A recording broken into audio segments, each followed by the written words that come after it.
Clear है? अब चलता हूँ। तो जय हिंद।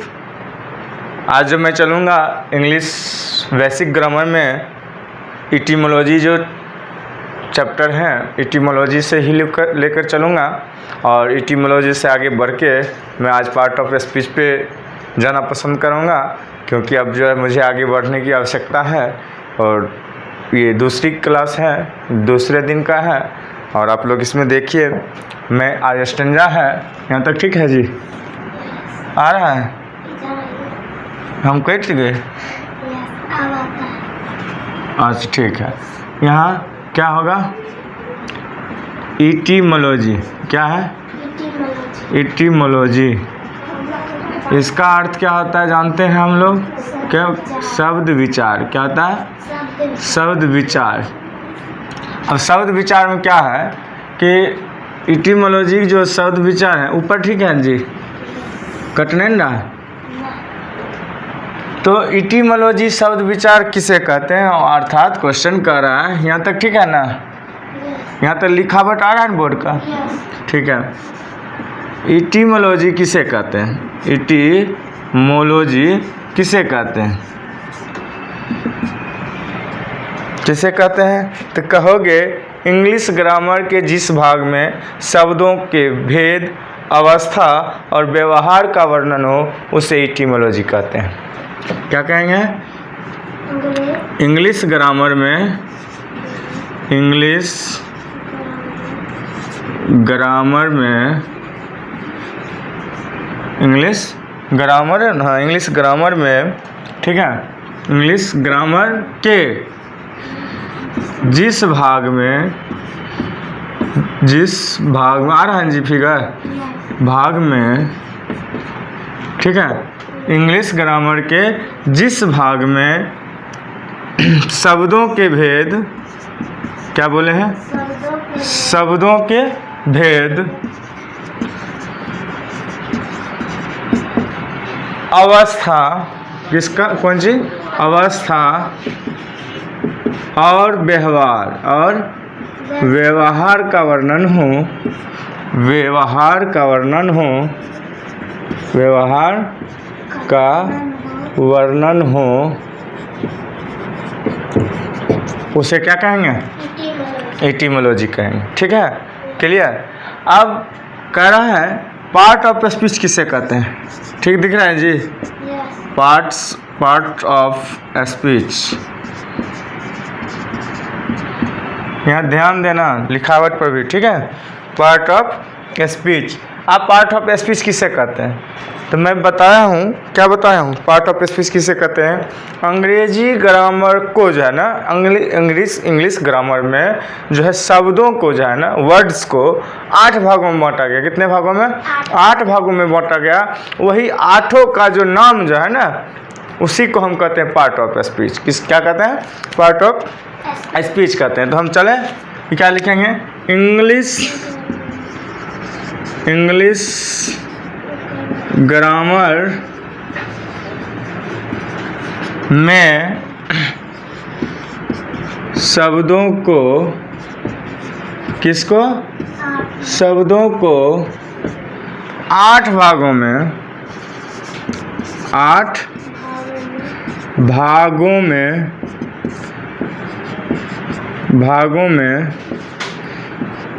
बांटा गया है। क्या कर दिया गया? बांटा गया है। इसी को मैं क्या कहता हूँ? गया है पार्ट ऑफ स्पीच कहते हैं, जिन्हें हम क्या कहते हैं? पार्ट ऑफ स्पीच कहते हैं। स्पीच कहते हैं। क्लियर? अब हमें 2 चीज़ क्लियर हो गई। एटिमोलॉजी किसे कहते हैं? एटिमोलॉजी उसे कहते हैं ना, एटिमोलॉजी उसे कहते हैं जो इंग्लिश ग्रामर में शब्दों के भेद, अवस्था और व्यवहार का वर्णन करे, उसे एटिमोलॉजी कहते हैं, अर्थात शब्द विचार कहते हैं। और पार्ट ऑफ स्पीच किसे कहते हैं? तो इंग्लिश ग्रामर में वर्ड्स को, शब्दों को, किसको? वर्ड्स को 8 भागों में बांटा गया। कितना भाग में? 8 भागों में बांटा गया है। इसे हम क्या कहते हैं? पार्ट ऑफ स्पीच कहते हैं। और ये 8 का नाम मैं लिख दूं, यहाँ आ रहा है, यहाँ तक खड़ा होकर देखो, यहाँ तक 8 को आएगा इधर, ठीक है? यहाँ तक मिटा दो ना। तो पार्ट ऑफ स्पीच से चलूँगा।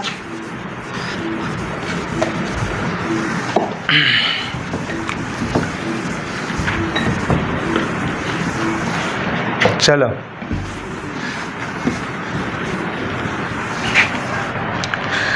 यहाँ ठीक है, यहाँ आ रहा है पार्ट ऑफ, क्लियर आ रहा है जी? कहीं इसका प्रॉब्लम नहीं ना? तो पार्ट ऑफ स्पीच से मैं चलूँगा। पार्ट ऑफ स्पीच मतलब पार्ट्स ऑफ स्पीच में चलने के बाद मुझे क्या पता चलता है? इसको 8 भागों में बांटा गया। कितना भागों में? 8 भागों में। तो पहला का नाम क्या है पता है आपको? पहले मैं बोल देता हूँ तो याद रहेंगे। पहला का है, गौर से ध्यान देना, नाउन और प्रोनाउन दोनों एक ही कनेक्शन में है, सिर्फ अंतर थोड़ा लगा दिया। उसमें नाउन है, इसमें प्रोनाउन दे दिया है ना। तो नाउन प्रोनाउन, उसके बाद एक क्या है? एडजेक्टिव है। अब फिर देखो वर्ब और एडवर्ब दोनों सेम है, थोड़ा डिफरेंट है ना। इसलिए याद करने के लिए आसान तरीका है नाउन प्रोनाउन, और बीच में एक सिंबल दिया एडजेक्टिव ना। बीच में क्या कर दिया? चेंजिंग कर दिया, एडजेक्टिव दे दिया, और एडजेक्टिव के बाद दिया वर्ब और एडवर्ब। ठीक है, ये दो एक सेम है ना। प्रोनाउन के बाद एडजेक्टिव दिया एक्स्ट्रा बीच में, और फिर दो दिया एक साइड, और फिर देखो प्रीपोजिशन के बाद 2 एक जैसा दिया है, कंजक्शन और इंटरजेक्शन। तो इसलिए आसानी से याद भी हो जाएंगे। और थोड़ा ध्यान से देखा जाए तो नाउन देख लिया जाए। नाउन को संज्ञा कहते हैं। क्या कहते हैं? संज्ञा कहते हैं। और दूसरा क्या था जी? प्रोनाउन। प्रोनाउन को क्या कहते हैं हमको पता है जी? सर्वनाम कहते हैं। क्या कहते हैं? सर्वनाम। अभी लिख देता हूँ, उसके बाद देखा जाएगा। तीसरा का नाम है एडजेक्टिव। क्या नाम है? एडजेक्टिव। इसका क्या नाम है? विशेषण। क्या नाम है? विशेषण। ठीक है, क्या है?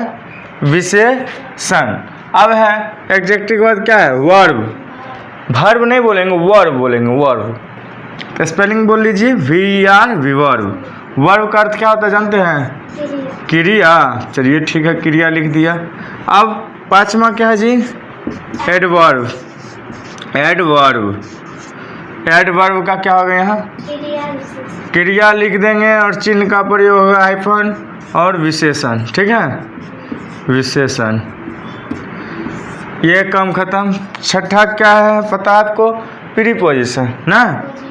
प्रीपोजिशन तो PRE प्री, पोजी POSI ना, सन TION। एकदम बारीकी से याद रखने की चीज़ है, लिखने में भी स्पेलिंग को ध्यान देना पड़ता है। तो प्रीपोजिशन का क्या नाम है? संबंध बोधक। क्या नाम है? संबंध बोधक। क्या नाम है? संबंध बोधक। संबंध बोधक, यहीं से लिख देता हूँ। संबंध बोधक। संबंध बोधक।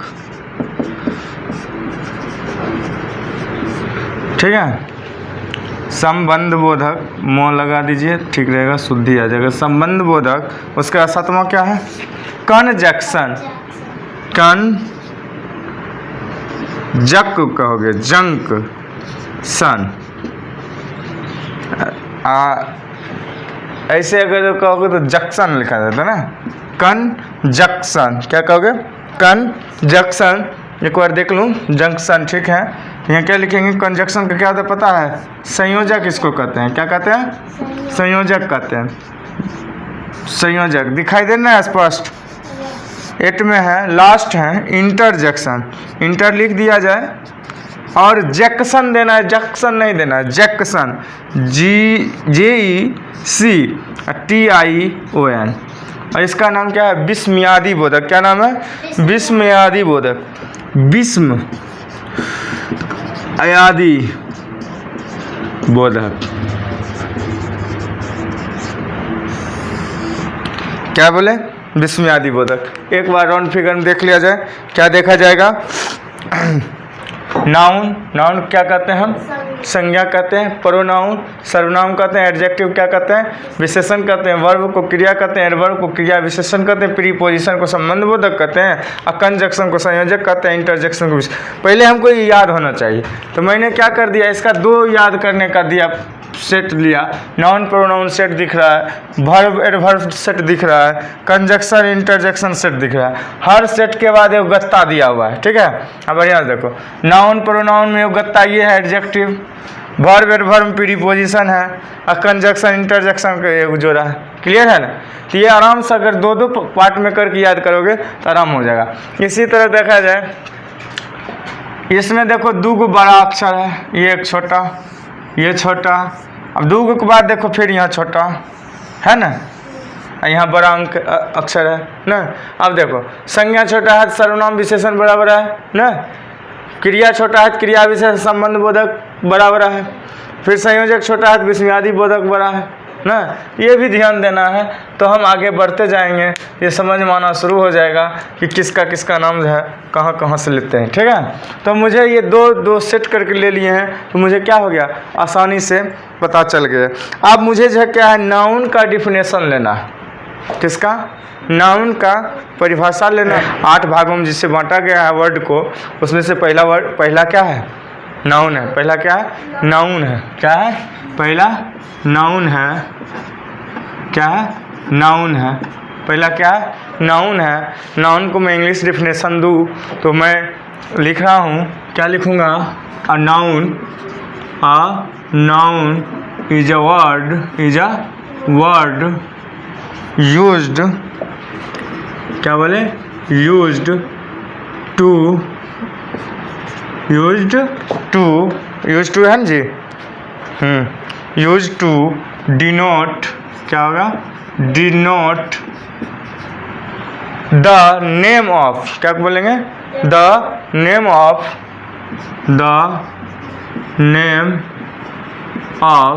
a country, of a person, कमा, पर्सन के बाद आप ले सकते हैं कौन चीज?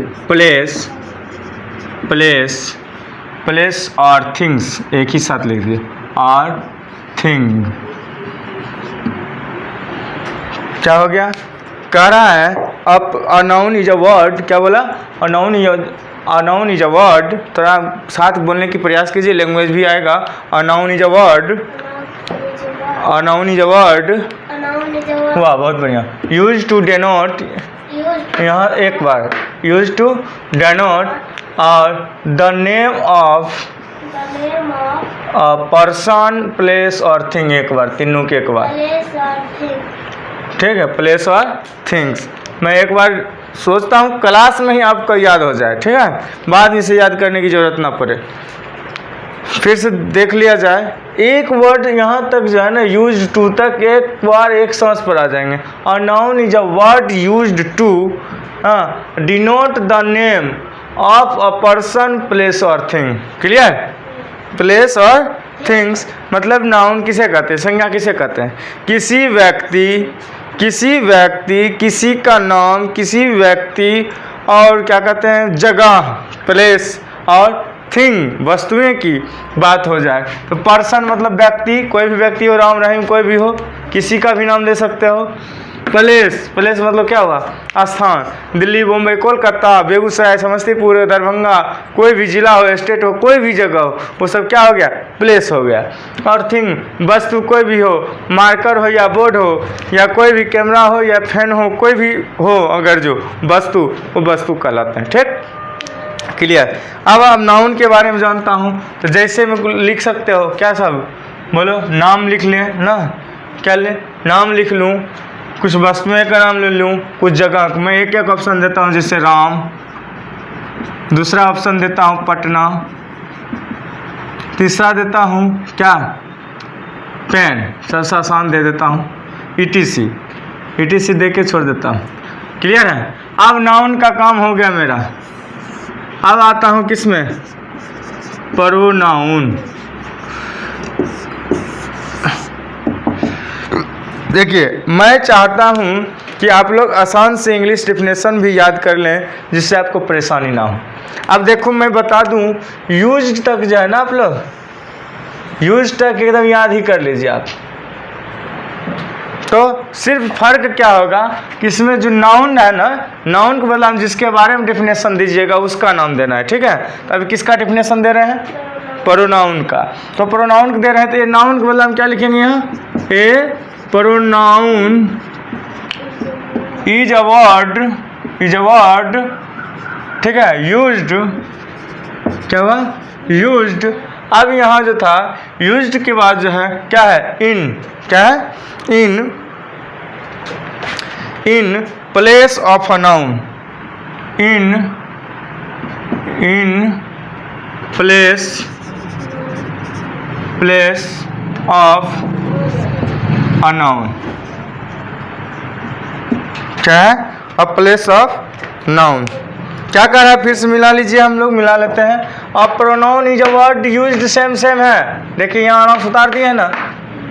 अब pronoun is a word used एकदम सेम हम उतार दिए, कहीं इसको टेंशन नहीं लेना है, सिर्फ मुझे जिसके बारे में बोलना है वो याद रखना है, ज़्यादा याद करने की परेशानी नहीं है हमको, ठीक है। अब pronoun is a word used same है, नाउन के बदला हम क्या दिए हैं, प्रोनाउन दिए, बस नाउन के बदला में क्या दिए, प्रोनाउन। अब pronoun is a word used in place of a noun, place of a noun मतलब कि संज्ञा के स्थान पर, क्या करा, संज्ञा के स्थान पर जो है प्रयुक्त होने वाले शब्दों को मैं सर्वनाम कहता हूँ, क्या कहता हूँ, प्रोनाउन कहता हूँ। संज्ञा के बदले में जो प्रयुक्त होंगे उसे मैं क्या कहता हूँ, प्रोनाउन कहता हूँ, सर्वनाम कहता हूँ। जैसे में क्या होंगे, ही, सी, etc ना, जहाँ नाम है उसको बता देंगे वह, ये नाम नहीं लिखेंगे वो जा रहा। अब नाम उसका नहीं जानते तो क्या बोलेंगे, क्या बोलेंगे कि वह जा रहा है। अब नाम नहीं तुम्हारे जानते हैं तो क्या कहूँगा मैं, वह जा रहा है, तो प्रोनाउन के अपेक्षा में आ जाएगा ना। और उससे पहले तो मैं कह दूँ कन्फर्म है कि मीनाक्षी जा रही है तो क्या हो गया, कन्फर्म ना हो गया, किसी नाम की बोध हो रहा है तो नाउन में आ गया। और प्रोनाउन जो ही, सी, जो ये सब जितने भी आएंगे वो क्या हो गए, प्रोनाउन हो गए। क्लियर? अब तीसरा क्या है, एडजेक्टिव। मैं फिर बता दूं, ये यहाँ तक यूज्ड तक आप लोग आसानी से फिर इसमें ला लीजिए। तो उसमें यूज्ड तक मिलाने में क्या हमको चेंजिंग करते हैं, सिर्फ एक चीज़ चेंजिंग करते हैं, क्या, जिसके बारे में बोला जा रहा है वो, जिसके बारे में बोला जा रहा है वो। तो यहाँ किसके बारे में बोला जा रहा है, एडजेक्टिव के बारे में बोला जा रहा है। तो एडजेक्टिव के बारे में पूछा जा रहा है तो हम क्या लिखेंगे, आप बोल देख सकते, देख लिख सकते, यहाँ तक लिखने में कोई दिक्कत नहीं है, यूज तक में बोलो तो क्या होगा,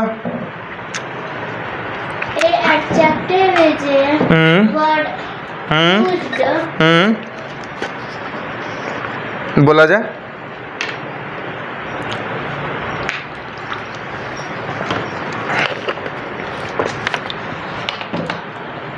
क्लियर हो गया, नहीं हुआ क्लियर ना। अब देखो यहाँ से यहाँ तक लिखो, एडजेक्टिव क्या बोला हूँ मैं, टोटल लिखना है ना। Adjective is a word used, क्या बोला, यूज्ड, क्या बोला मैंने, यूज्ड टू क्वालिफाई, क्या बोलेंगे, कैसे होता है, QUALIFY, क्वालिफाई, क्या बोलेंगे, यहाँ तक तो हमको याद है यूज तक, यहाँ से चलेंगे to qualify, used to qualify. अब आगे चलेंगे ऑफर, क्या कहेंगे, ऑफर, क्या कहेंगे, ऑफर, या डायरेक्ट ए नाउन आप और ए प्रोनाउन लिख सकते हैं, अ नाउन और अ प्रोनाउन। फिर से मिला लो, करा, adjective is a word adjective is a word use to qualify a noun और अ प्रोनाउन। क्या कहेंगे? अ नाउन और प्रोनाउन और अ प्रोनाउन। क्लियर है? मतलब नाउन और किसको? प्रोनाउन को क्वालिफाई करता है। क्या करता है? क्वालिफाई करता है, उसी को मैं विशेषण कहता हूँ। क्या कहता हूँ? एडजेक्टिव कहता हूँ। किसको? एडजेक्टिव किसे कहेंगे? एडजेक्टिव इज अ वर्ड, क्या बोलेंगे? एडजेक्टिव इज अ वर्ड, बोला जाए एडजेक्टिव इज अ वर्ड। देख के ना मत बोलो, देख के बोलोगे तो याद नहीं होगा। ब्रेन में यहाँ तक आ गया है ना, यूज तक, यहाँ वाला सिर्फ देखना है बस। Qualify, to qualify a noun और अ प्रोनाउन, बस सीधी सी बात। देखो तो बोलो तो, adjective is a word used to qualify a noun और a pronoun। क्लियर? और a noun हुआ, a noun और a pronoun। एडजेक्टिव होंगे। अब क्या होंगे? वर्ब। देखिए यहाँ आ रहा है सिंपल में, आ रहा, दिख रहा है।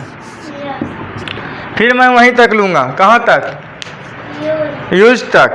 अब जो है इच्छा है मेरा कि यूज्ड को अब यहाँ नहीं करूँगा, अब वर्ड तक लेके छोड़ूंगा। किसका तक? वर्ड तक। तो वर्ड कहाँ है? यहाँ है। तो फिर लिखिए अ वर्ब इज अ वर्ड, लिख लीजिए अ verb is a word, a verb is a word, is a word. अब यहाँ विच का प्रयोग करेंगे। किसका प्रयोग करेंगे? विच का। अब इसके आगे खास करके मैं विच का ही प्रयोग करूंगा। किसका प्रयोग करूंगा? विच का। किसका प्रयोग करूंगा? विच का। Which so that something, which so that, दिखाई दे रहे हैं ना? डैट समथिंग, फिर से आ जाए। अ वर्ब इज अ वर्ड विच, याद रखना है हमें। अ verb is a word which so that, क्या बोले? सो डैट, क्या बोले? सो डैट समथिंग्स, क्या बोले हैं? So that somethings is being done, is being done. ठीक है? ठीक है जी, वर्ब का है ना, बेइंग डन। ठीक। अब जो है इसके बारे में मुझे याद करने का सिंपल सी तरीका है, विच तक हम लेते जाएंगे, या वर्ड तक मैंने पीछे वाला ही लिया है, विच से मैं अलग क्या है। तो यहाँ देखो, which so that something is being done, एक साथ। फिर से एक बार बोलिए तो, a verb is a word, a verb is a word which so that, एक साथ बोलिए। विच सो डैट एक बार बोलिए, विच सो डैट एक बार बोलिए। Something is a being done, something is a being done. Clear? अब आगे चलेंगे तो यहाँ जो है आपको ये बताए जा रहे हैं कि जगह कम पड़ रहे हैं, इसमें आगे बढ़ेंगे। इसका हाँ कितना, चारों ना हुआ, चारों का नामांकन कर देता हूँ। दिखाई दे रहा है? 1 2 3 4, 4 और बच्चे हुए, 4 आगे देंगे। ठीक है? कल मैं चलूँ 5 नंबर में। क्या नाम है जी? पता है? एडवर्ब। क्या नाम है? एडवर्ब। एडवर्ब में है तो पता है, तो आप लिखिए एडवर्ब। एडवर्ब मैं पीछे से ही मिलाऊंगा तो यहाँ भी लिखल होगा एडवर्ब, लेकिन फ़र्क इतना है कि इसमें क्या है, पहला लेटर वोवेल है। क्या है? वोवेल। इसमें ए का प्रयोग नहीं करेंगे, एन का प्रयोग करेंगे। यहाँ क्या लिखेंगे? एन इज अ वर्ड, क्या बोलेंगे? An is a word, sorry, an adverb is a word. An होगा जी, an adverb is a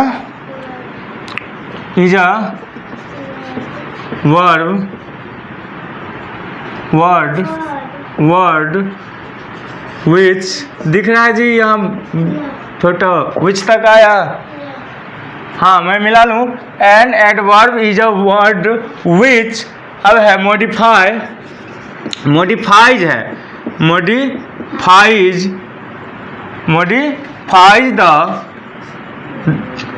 the meaning of a verb, of verb, ठीक है। उसका एन एडजेक्टिव अनदर एडवर्ब, ठीक है। एन एडजेक्टिव जेक्टिव और अनदर, स्मॉल होगा, अनदर एडवर्ब, क्लियर। मैं बता दूं ये पीछे वाला ही लाइन आ रहा है विच तक, मिला लीजिए आप लोग। इसके पीछे जो आपका है, इसमें तो छोटा सा वीडियो नहीं पता चल रहा है, तो क्या है, N adverb is a word विच एक ही है जो पीछे से ही चलते आ रहा है ना, तो मैं उसमें ले लिया हूँ। N adverb is a word, याद कर लीजिए, N adverb is a word विच, ये जो एक ही है जो मैं सब बहुत साथ से लेके आ रहा हूँ। Modify the meaning of a verb, एक बार याद कर लीजिए, एन एडजेक्टिव और अनदर एडवर्ब, क्लियर हो जाएंगे, ठीक है। अब ये क्या है, इसका नाम क्या होता है एडवर्ब का, क्रिया विशेषण। क्या है नाम, क्रिया विशेषण। तो मैं इसको बता सकता हूं, जो शब्द है ना, वह शब्द जो क्रिया विशेषण क्या कर रहा है, क्रिया विशेषण में जो विशेषताएं बतलाते रहते हैं उसी को क्या कहेंगे, एडवर्ब कहूँगा। विशेषण में मतलब विशेषण में क्या बता रहा है, क्रिया विशेषण में विशेषण बता रहा है, उसी को क्या कहूँगा, एडवर्ब कहूँगा। जैसे हम क्या है बोला जाए, कैसे होंगे, क्या बताएंगे, राम रीड्स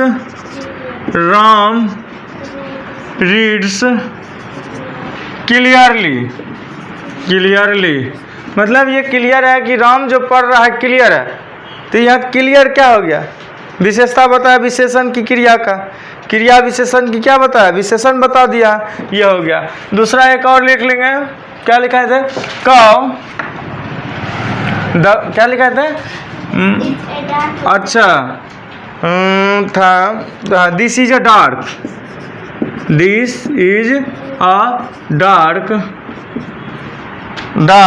ब्लैक काउ होगा, ब्लैक काउ मतलब गाय जो है काली है, और थोड़ा डिप में है ना, तो इसमें डार्क जो है ये बता रहा है क्लियरली बता रहा है पढ़ने के बारे में, ठीक है। क्लियरली किसके बारे में बता रहा है, पढ़ने की क्रिया को कह रहा है क्लियर। यहाँ डार्क है, किसका बता रहा है, ब्लैक को बता रहा है, काला का, क्लियर। तो ये आपका क्या हो जाएंगे, एडवर्ब हो जाएंगे। अब देखूँ 6 नंबर में जो है नाम है, आप लोग को पता होगा, क्या नाम है जी, प्रीपोजिशन। इसका हिंदी नाम क्या होता है हम जानते हैं, संबंध बोधक। तो संबंध के बारे में ही बताएंगे, तो हमें पता है प्रीपोजिशन को फिर वही लिखेंगे, मैं वहाँ से ले लो वहाँ तक।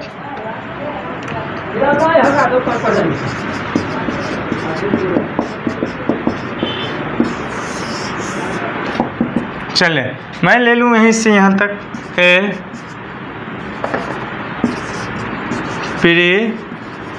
प्रीपोजिशन, पीछे बोलो जी, a preposition is a word which, फिर से बोला जाए, a preposition is a word which, फिर से बोला जाए, a preposition is a word which. अब आगे क्या है, इज पुट विथ, ठीक है, इज पुट विथ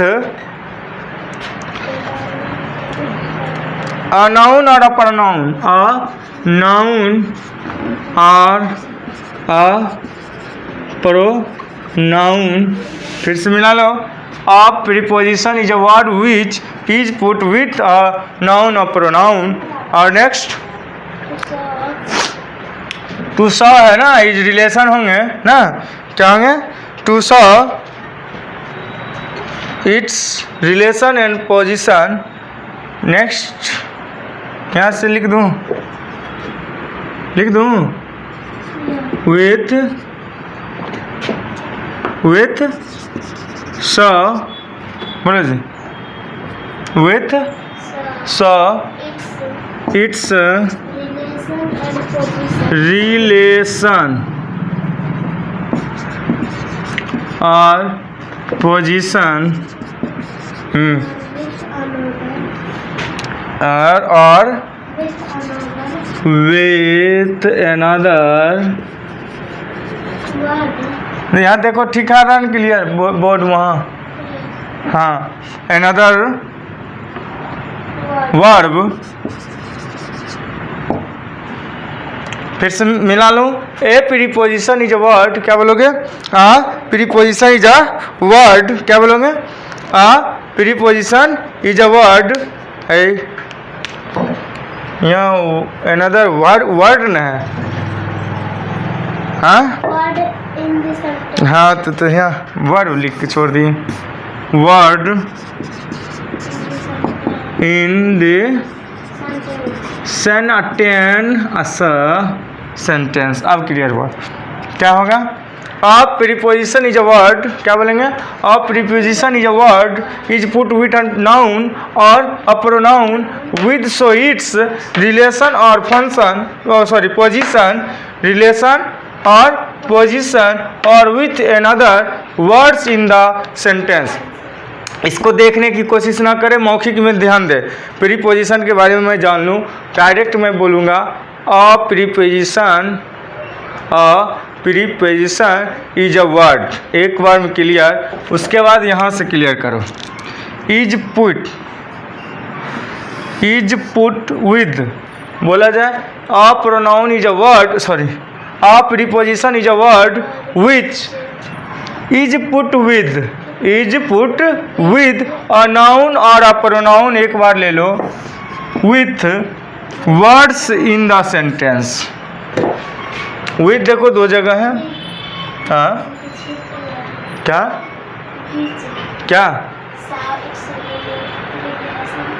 इसमें इट्स रिलेशन एंड पोजीशन। चलो अच्छा कोई दिक्कत नहीं। आपको क्या होगा? A preposition is a word which, ठीक है, is put which a noun और a pronoun with so its relation and ना पोजीशन और विद अनदर, क्या है, वर्ड्स इन द सेंटेंस। ये क्या कर रहा है? इसका नाम क्या है जी? बोला जाए प्रीपोजिशन। इसका मतलब किसका नाम बता रहा है? संबंध की बात कर रहा है। मतलब ये क्या कहता है? रहता है साथ उसका, नहीं रहता है साथ उसका, बट वो क्या करता है? बट क्या करता है? वो व्यक्त कर देता है दूसरों का, ना प्रयास देख लिया जाए। मैं बताया हूँ, क्या बताया हूँ कि संबंध रखता है उसका, लेकिन वाक्य का जो संबंध जो होता है ना, वो क्या करता है? दूसरे में व्यक्त कर देता है। क्या कर देता है? दूसरे में व्यक्त कर देता है।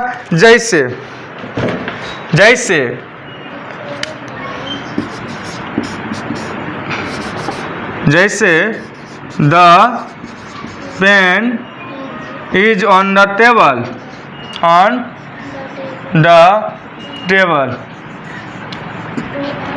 अब देखो इसमें देखो पेन का संबंध किससे दिया है? टेबल पर है। पेन का संबंध किससे है? टेबल से है। कि पेन जो है ना टेबल पर है, बट उसके ऊपर है ना, व्यक्त क्या कर दिया गया? ऊपर में व्यक्त किया गया कि उसके ऊपर है। किसके ऊपर है? पेन के ऊपर कि टेबल के ऊपर? टेबल के ऊपर। तो कह रहा है पेन तो है, लेकिन वो किसके ऊपर है?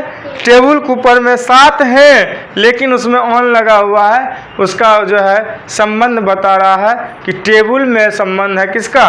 पेन का। क्लियर? अब इतना ही तक रहने दूं। जैसे मैं इसमें लिखा दूं, क्या होगा? ऑन तो हो ही गया, टू, फॉर, और क्या है? इन, etc लिख दो, बस हो गया। आफ्टर, बिफोर सब आ जाएगा इसमें, ठीक है। आफ्टर, बिफोर, अप, साथ में है, साथ में जाएंगे ना, साथ में होगा conjunction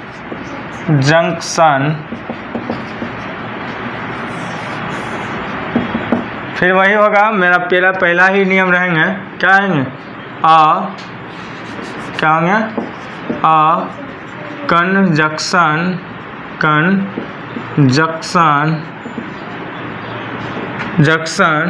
is a word which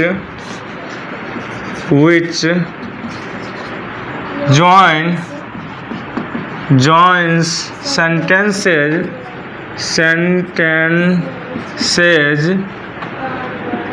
or words। अर्थात ये कह रहा है कंजक्शन जो वह शब्द है ना जो शब्दों और वाक्यों को जोड़ता है उसे कंजक्शन कहते हैं। कंजक्शन उसे कहते हैं जो वाक्यों और शब्दों को क्या करता है, जोड़ता है, उसे क्या करता है, ज्वाइन करता है, मिलाता है, उसे क्या कहेंगे, कंजक्शन कहेंगे। क्या कहेंगे, कंजक्शन कहेंगे। तो लिख लूँ राम, जैसे मैं एक ले लेता हूँ, राम एंड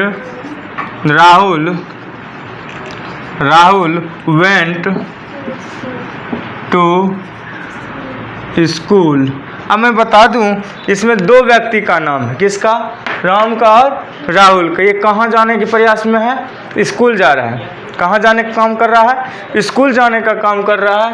वेंट होंगे, वेंट टू स्कूल होंगे, ठीक है, वेंट टू स्कूल, अर्थात स्कूल जाने की बात चल रही है। तो यहाँ कौन जा रहा है, राम और राहुल जा रहा है। ये जो कनेक्टिंग किया, कौन किया, एंड किया, कौन किया, एंड किया, अर्थात जो है राम और श्याम को जोड़ा, कौन जोड़ा, एंड जोड़ा, कौन जोड़ा, एंड जोड़ा। ये दोनों का काम कौन किया, एंड किया।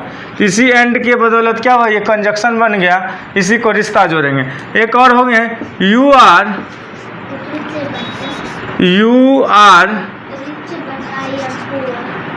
Are rich but I am poor. ऐसे मैं शब्दों में लूँ, क्या लूँ, शब्दों में लूँ, किस में लूँ, शब्दों में लूँ तो कुछ अलग सी बात होती है। जैसे you are rich but I am poor. जो स्पीक करें तो क्या आएंगे, यू आर रिच, बोलो तो, you are rich but I am poor, बोलो तो, you are rich but I am poor. Clear. तो कह रहा है अरे भाई तुम क्या है, राजा है, तुम क्या है, राजा है, लेकिन मैं भिखारी हूँ, मतलब गरीब हूँ। तू राजा है, धनी है, मैं गरीब हूँ। ये कौन जोड़ा है, यहाँ पे बट जोड़ दिया है। क्या जोड़ा है, बट जोड़ा है, कनेक्टिंग किया है। क्लियर। इसमें बहुत सारे लिख सकते हैं, बट आते हैं, बहुत सारे आते हैं, ठीक है, जो कनेक्ट करने में बहुत सहायता देते हैं। 8 नंबर में बोला जाए क्या होते हैं, इंटरजेक्शन होते हैं। क्या होते हैं, इंटरजेक्शन। सेम लिख लीजिए, वहाँ से वहाँ तक, विच तक। आ नहीं होगा, यहाँ एन होगा क्योंकि ये वोवेल है, ठीक है। An interjection is a word which, अब कह रहा है एक्सप्रेसेज सडन ना, सम सडन ना, एक्सप्रेसेज सम सडन। तो एक्सप्रेसेज लिख लें, एक्सप्रेसेज सम सडन। और क्या है, फीलिंग होगा ना, और इमोशन होगा। क्या होगा, फीलिंग और इमोशन होगा। सडन फीलिंग और इमोशन। ये दिखा रहा है हमको कि बाबू दुखी, खुशी या तीव्र भावनाओं को व्यक्त करने को ही मैं क्या कहता हूँ, इंटरजेक्शन कहता हूँ, जिसे हम विस्मयादि बोधक कहते हैं। अब जैसे देखो, कभी कभी मुझे दर्द होते हैं, क्या कहते हैं, आह, क्या कहते हैं, आह देख के विस्मयादि बोधक दो, ओह ओह ओ एच ओ, ठीक है। अल्लास, ALAS, ठीक है। और क्या होगा, बहुत सारे होंगे, नो, है ना, क्या होंगे? नो। ये सब क्या होंगे? विस्मयादि बोधक आगे इंटरजेक्शन होंगे। एक बार मैं बोल दूं, an interjection is a word which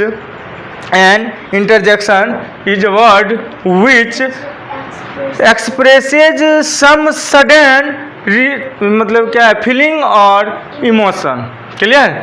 अब जैसे मैं भी लिख दिया हूँ, अब आपका यहाँ तक क्लियर हो गया। आज का क्लास इंग्लिश का यहीं ख़त्म हुआ।